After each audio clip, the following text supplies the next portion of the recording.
I have been making myself smaller in that house my entire life. Not consciously, not always, but in the practiced way of someone who learned early that the path of least resistance was also the path of least damage. Agree, redirect, absorb. Let things pass that should not pass. Drive home afterward and sit in the car and feel the specific exhaustion of someone who has spent 4 hours being someone they don't entirely recognize. I did it for 36 years. I stopped on December 23rd at 4:37 in the afternoon, when my father pushed my 9-year-old daughter out of a chair.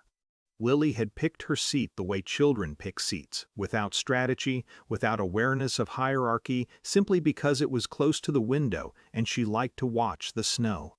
She had been sitting there for 10 minutes, coloring something in the small notebook she carries everywhere, when my brother's wife arrived with their toddler, and my father decided the window seat was needed. He didn't ask Lily to move. He put his hand on her shoulder and pushed, and she went sideways off the chair and hit the floor, and her notebook skidded under the table, and she looked up with the expression children make in the half-second before they understand whether to cry, that open, undefended face that undoes me every time.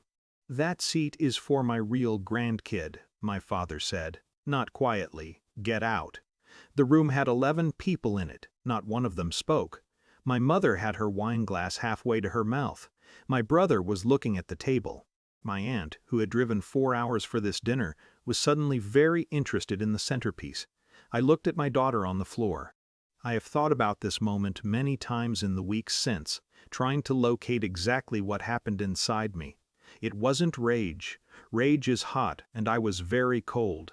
It wasn't even clarity exactly. It was more like something I had been holding at an angle for decades finally being set down flat, so I could see what it actually was. I stood up. I said, "We're leaving now." 4 words, that was all. My mother dropped her wine glass. Not dramatically, it just slipped, and the red spread across the tablecloth that she'd had since 1987. And she said my name in the tone she reserves for when she needs me to make something easier for her. My father went pale. Not from guilt. I want to be honest about that, because this story doesn't have the ending where he understands. He went pale because something in my voice was different from every previous version of my voice in that house, and some part of him registered it before his mind did. I didn't look at him, I looked at Lily. I picked up her notebook from under the table. I held out my hand and she took it, and I felt her fingers close around mine, and that was the only thing that mattered in that room. In that moment, in that whole complicated equation of family and loyalty, and the things we absorb, because we don't yet know we have a choice. I got our coats from the hallway. I didn't say goodbye. I heard my mother start a sentence behind me, and I let it go unfinished because I have spent 36 years finishing things that should have been left alone. In the car, Lily was quiet for a few minutes. The heat came on. Snow was starting again, light and directionless. She said, "Are you in trouble?" I said, "No, baby. You're not in trouble either. What happened in there was not okay, and it will not happen again." She looked out the window. Then she said, "How come nobody helped?" I didn't have a clean answer for that. I told her that sometimes people who love each other still make bad choices, that staying quiet when something is wrong is a choice too, that I had made that choice many times, and that I was sorry I had, and that I would not make it again. She nodded slowly, the way children nod when they're storing something.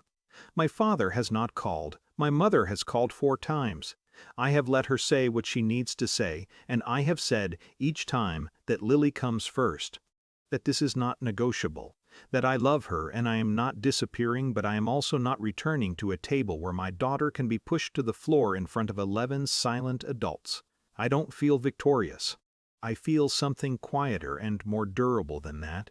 I feel like a person who, very late, finally learned which direction to face, and I am learning slowly, but late is not the same as never.